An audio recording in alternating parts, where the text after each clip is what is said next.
దాటిందంటే దేవాలయంలో అంతా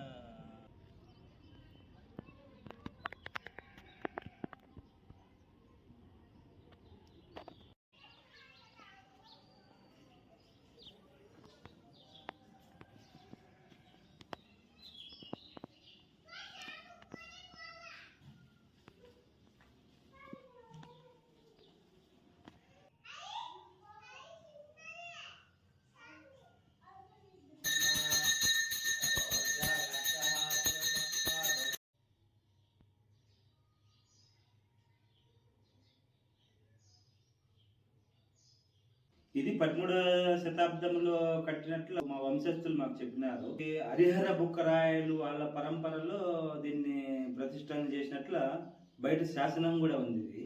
గాలిగోపురం అని దేవాలయానికి ముందు ఉంటది హైట్. కానీ ఇక్కడ చూస్తే దేవుని నెత్తి మీదనే దాదాపు 30 అడుగుల గాలిగోపురం ఉంది. ప్రతి దేవస్థానానికి దేవునికి ఆపోజిట్ లో గాలిగోపురం ఉంటుంది. అది ఈయనకు తల మీదనే ఒక 30-35 అడుగుల గాలిగోపురం ఉంది అనమాట. ఇది క్షేత్రపాలకుడు చెన్నకేశ్వర స్వామి అంటే నామాలు ఉంటాయి ఆయనకు. వైష్ణవాలయమే ఇది. కానీ శివాలయం అంటే అది ఎందుకుందో మాకు తెలియదు. కానీ అక్కడ తోగుతున్నాం అప్పుడప్పుడు ఏదన్నా నంది ఉంటే ప్రతిష్ఠ చేద్దాము అని. ఒకసారి జేసీబీ తీసుకొని కొంచెం క్లీన్ చేపించే టైంలో జేసీబీనే అది తగలబడిపోయింది. అప్పుడు స్టాప్ చేసేసి ఇంకా ఆగిపోయినాం అంతే మేము. నేను 9 ఏళ్ల వయసు నుంచి ఇక్కడనే పూజ చేస్తాను.